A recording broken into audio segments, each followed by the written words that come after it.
Welcome to the Feed Your Soul with Kim podcast. I'm Kim McLaughlin, your host, and today we have an interview with Michelle Mariscal. She is an expert in the grief recovery method. She talks about grief being the normal and natural reaction to loss of any kind.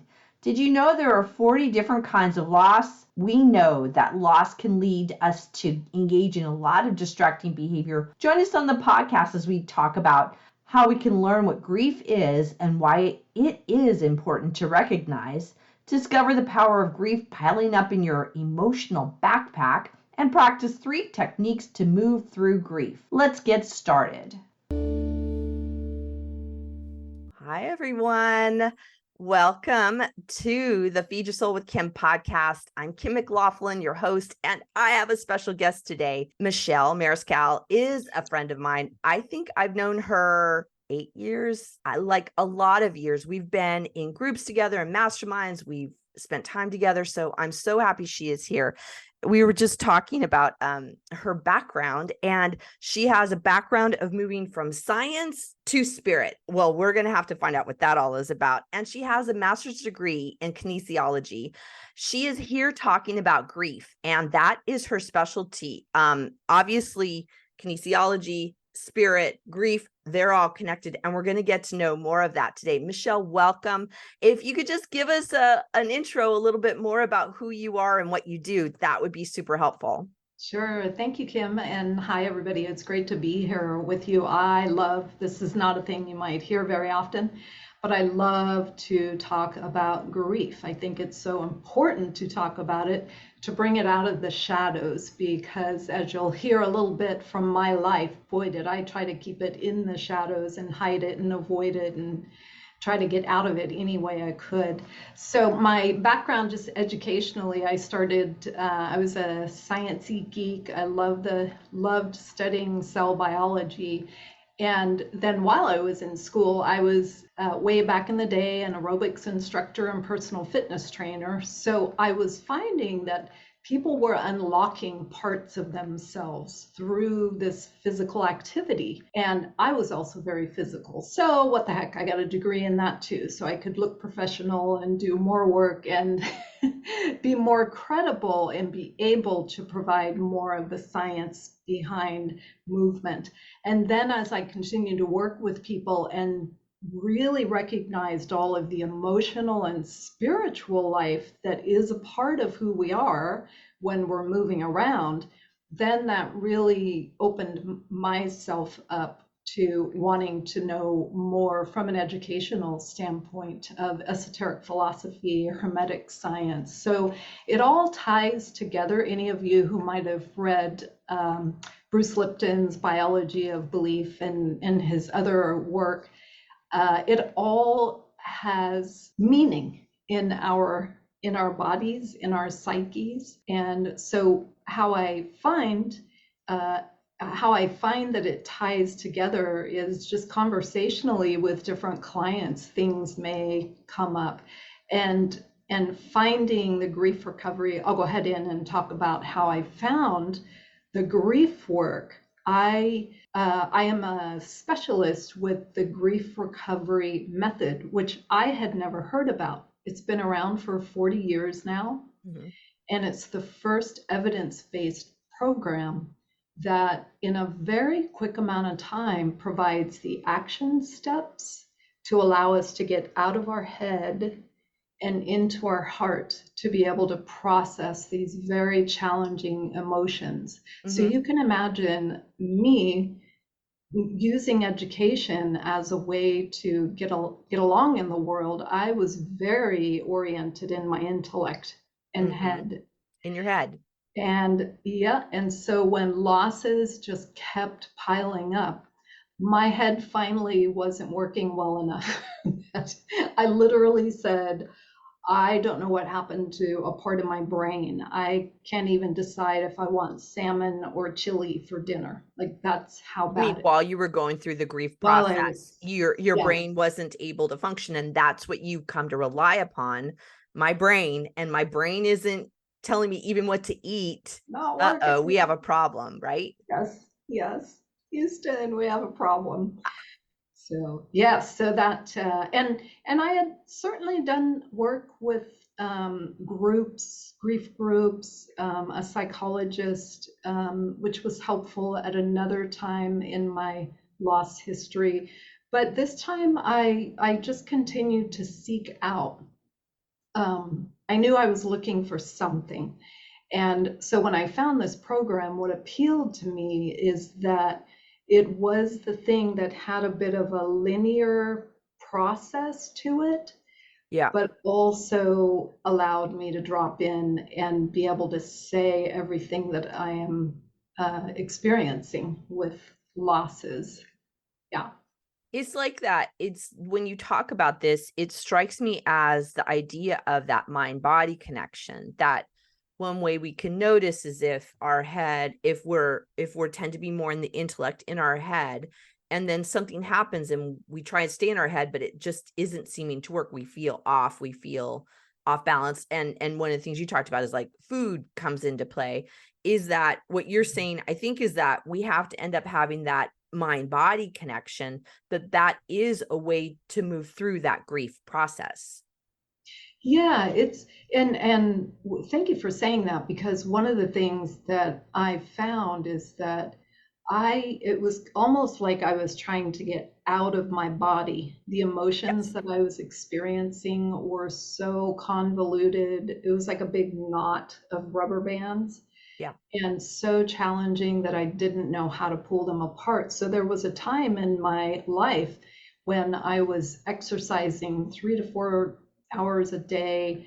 And I had also during that time developed bulimia, which I kind of just kept passing off. Like, Mm. and this was again back in the late 80s when we weren't talking about any of this stuff. So it was kind of a secret, but I also didn't have a sense of anything was wrong. Like I mean, I knew something was wrong on some level, but I was just trying to get through the day and be functional and do my job really well. I was used to being very competent, but something was wrong in my relationship, and there was loss starting to Yes. happen there.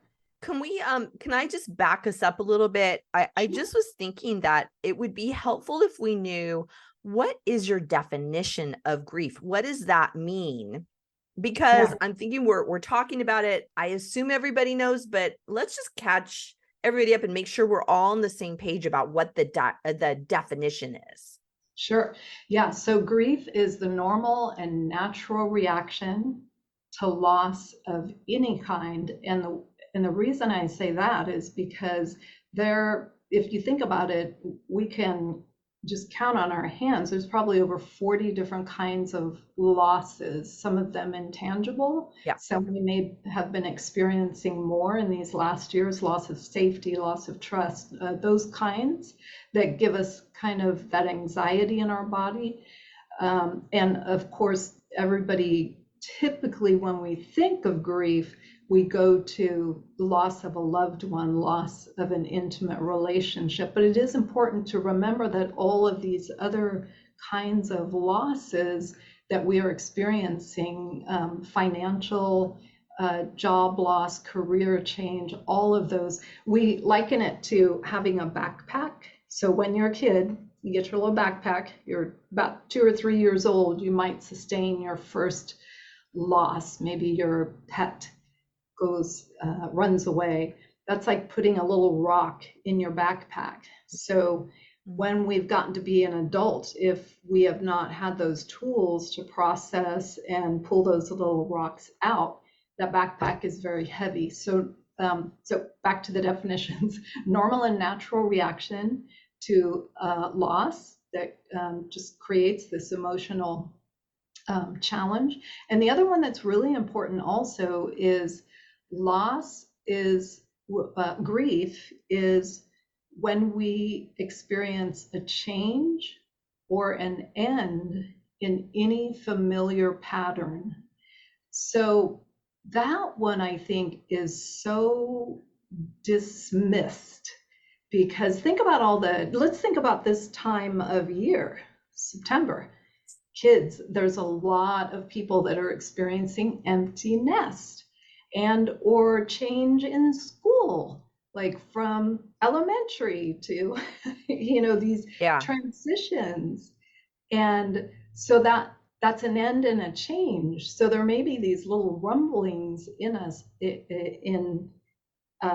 inside of us, that we're not paying attention to, that would be good to just pull up and maybe have a tear, a good cry about, oh, my child is getting older, my child left, who am I now? All that around role identity. Well, it's interesting because you're talking about normal and natural reaction to a loss of something and not necessarily someone. And you said a change in any familiar pattern, like the way we do things is interrupted, and it's like, uh-oh, what do we do? And that it's like the way I'm thinking of it, the way you're talking about it is like we could even, I love the idea of a 10 scale, right? It's a 1, like it's so little, it's little, it doesn't feel so, and then there's the 10, and like we have to also imagine like where I am in grief, like how big is the grief to me. And also, I'm sure you'll agree with me on this one, is that my reaction to a situation causing me grief, the same situation, you probably will have a different response and a different level of grief than I do. If the dog gets lost, right? Or the dog passes, the dog dies. And my level of grief might be really different than yours to the same situation. And that we have to honor that I might have a different reaction than what I notice others have. And like that's still normal, natural process of a loss. Yes, and that's a lot of the education, the educational part of the grief recovery method, is helping us understand how to be not only with ourselves, but with others. And that, what you were just talking about, is the number one thing, recognizing that even if my mom died and my friend's mom died, and I'm wanting to console her, to say something like, oh, I know how you feel, we might want to just pause a minute and choose a different way of consoling, because in truth, that can't be, because her relationship with her mom is what it is, and my relationship with my mom is what it is. So that's one of the critical things, and a part of really why grief can be so isolating and push us into some of these unhealthy ways of dealing with it. Because when we get these, we can hear a lot of different comments, that some of them may be intellectually true, but they're not helpful in the moment. Let me give you an example of intellectual true comments. So the very first loss that I sustained was my brother, who was younger than I, died. He was 28 and I was 31. And at the funeral, one of his friends said to me, well, at least you still have 2 other brothers. And I, uh, uh, I was speechless. I understood Wow. and I knew this person, but it wasn't helpful at all. And so, Yeah. we can understand how we start retreating and why it becomes challenging to be with the emotions, because we're getting um, a lot of things that are not helpful.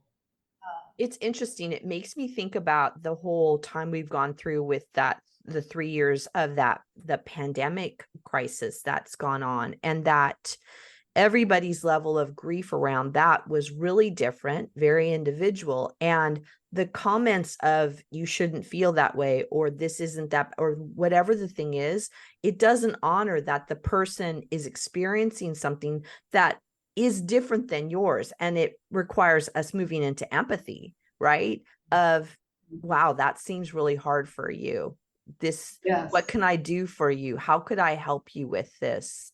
I hear that you're upset. Really just being with them and their grief. And so that's one thing I have. And the other thing I thought of is I really love the visual of the backpack and the pebble and the pebble and the pebble. I've worked in lots of places as a clinical director, psychotherapist, all the things. And what I noticed is that with our staff is that I used to work with homeless, mentally ill people, and we every 3 months, somebody would die. I mean, it just was the nature of the game. And which is sad because of lots of other issues that went on that created that system. But what would happen for the staff is and what happened for me is that somebody that I wasn't necessarily really close to, I would have more of a grief reaction than others. And it was fascinating to watch this happen among the people. And it made me think of what you just talked about with that pebbles in the back. And that I always thought, this isn't about this person right here because we don't really know them that well. I mean, they're not my family. They're a person I worked with, but it's that pebbles in the back. And I was thinking that is that unresolved grief. Is that what you would call that? And can you talk about what that is? What is it? And then how do we notice it? And maybe what could we do with it? And I know Sure. those are big questions and, we don't have Yeah. all day, but like those to me, I find that they come up where something happens and I have this grief reaction. Somebody died that I didn't really know. It's like, wow, I'm feeling really upset. Something's up with those pebbles in my backpack. Mhm. Yeah, and it's interesting because something just occurred in the last couple days. I always say my life is fodder. And I think it was to help prepare to have an example for just this question because it surprised me the level of emotion that I had. So talking about unresolved grief, how do we know? One of the biggest things is if, as we said, grief is the normal and natural reaction to loss. And what we do see, however, though, is if memories come up, it's very natural and normal for a memory to come up and maybe some sadness around it.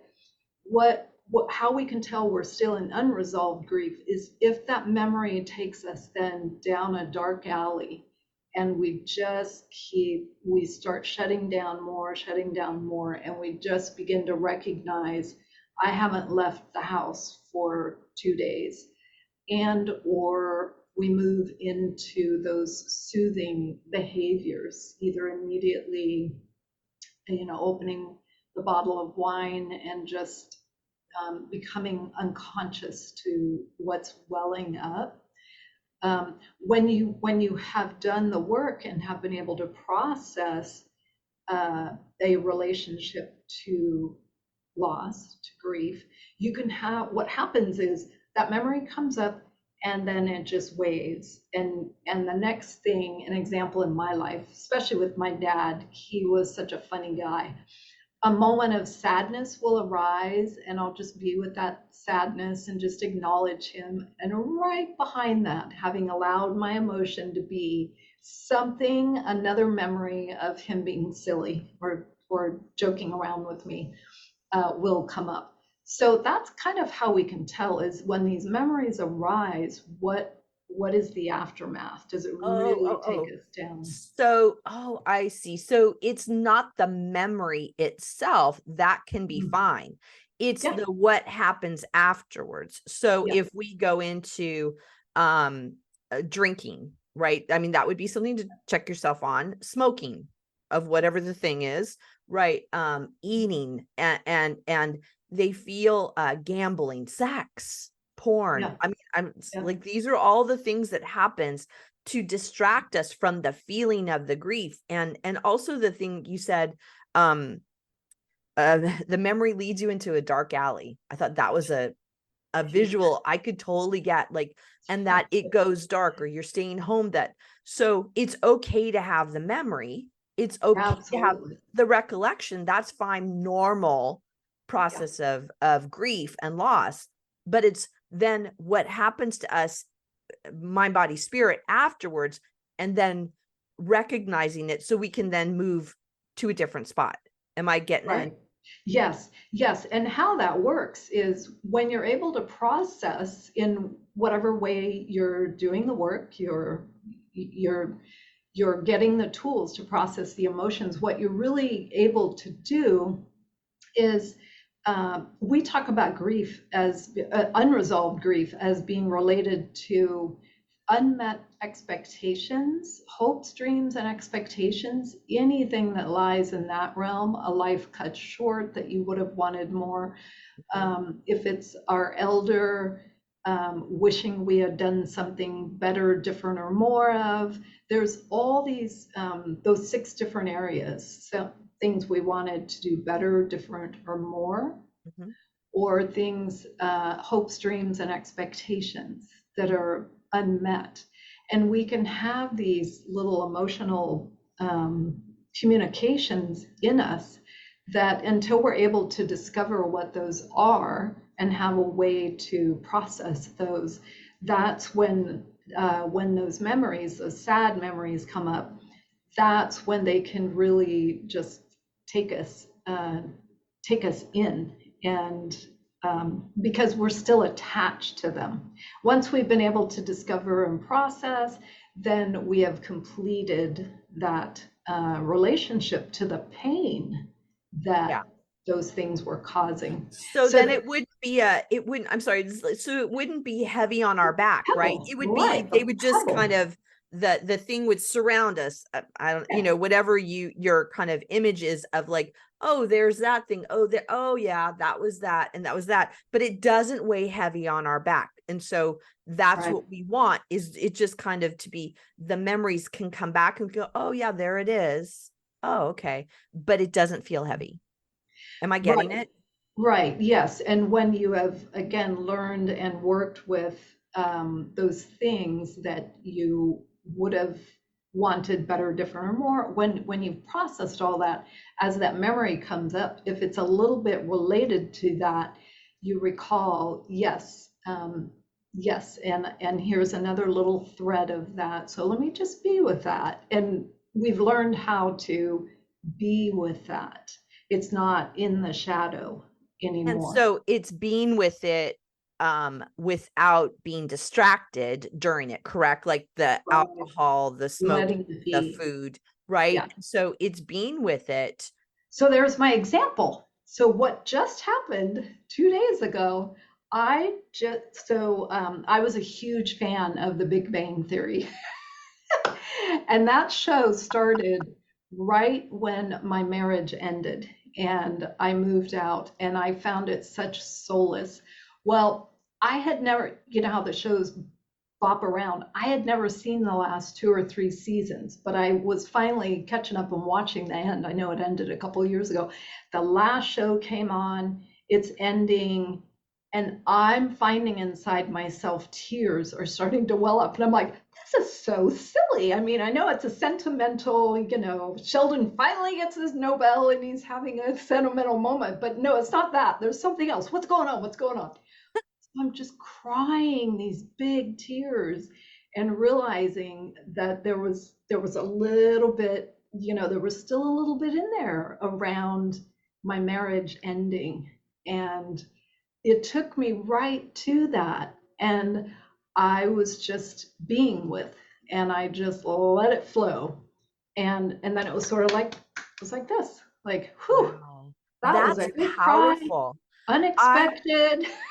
I actually, thank you for this, because you are connecting me with things like when there is an ending of a show, I can think of it as like, oh, and like, what is that sadness about? It's the show. What is the, like, kind of like the way I think of it is, what is it triggering in me about me or my life? What is it? Because it's not about that, the show, right? It's about what is it triggering within me, and that's what you're talking about, is like, what is that? It's asking that question. Am I correct? Like, what's going on Yeah. for me about this?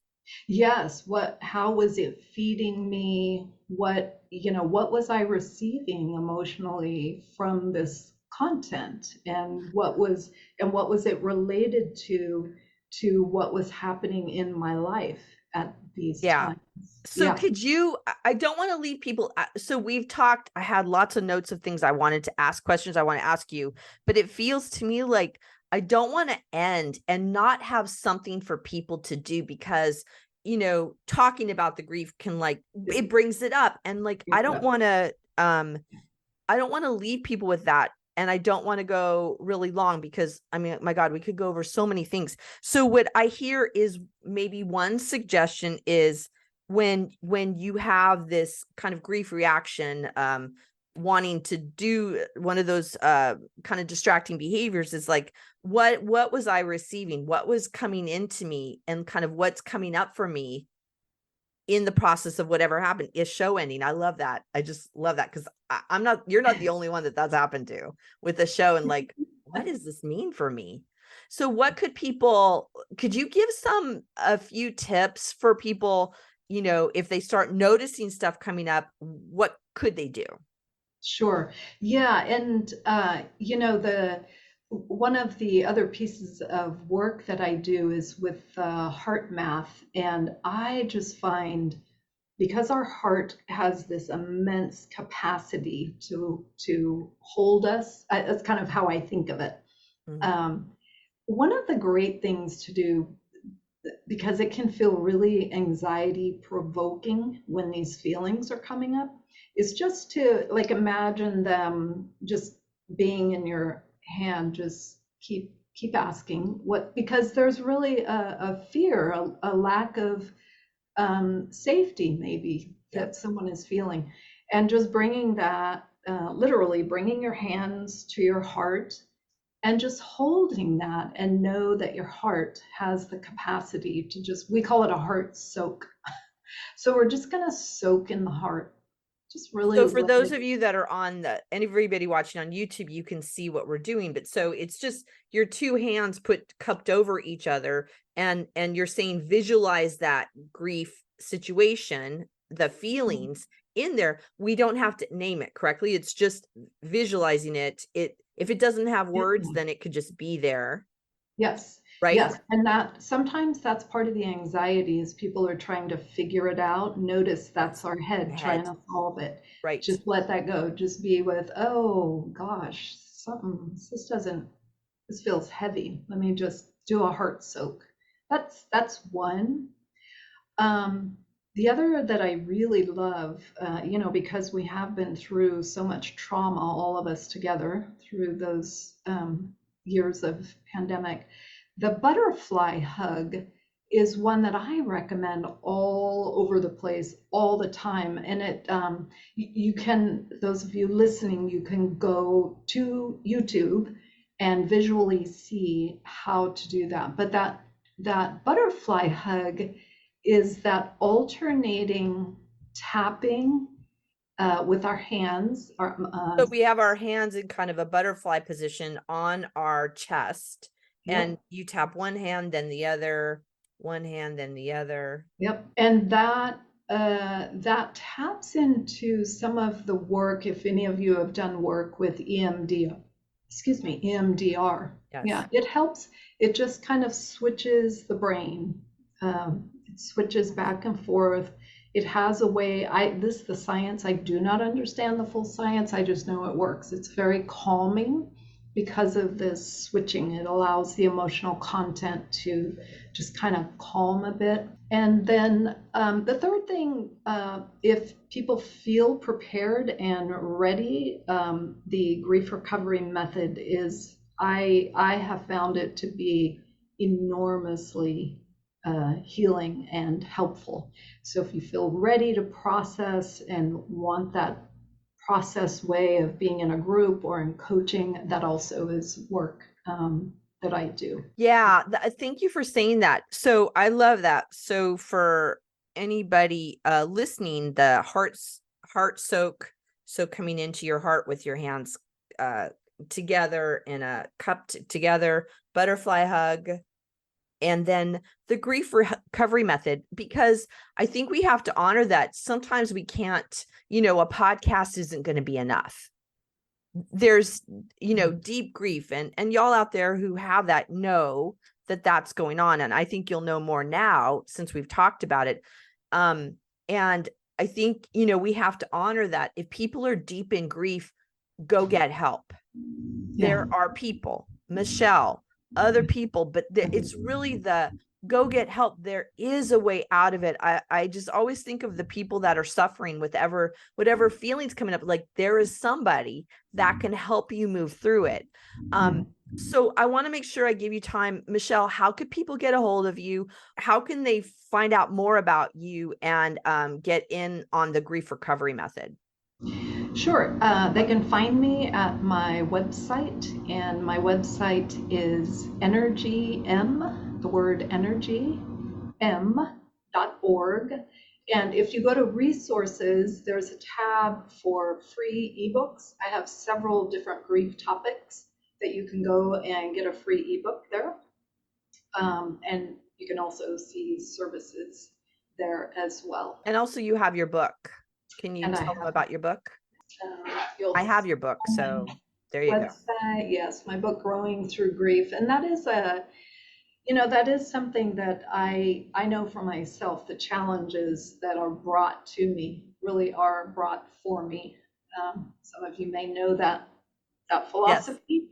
I truly do believe that, and have grown a lot through my own grief, with a lot of help from many different people, places, things, spiritual beings. Yeah, I call it a buffet. When we're doing grief work, it's a buffet. Okay.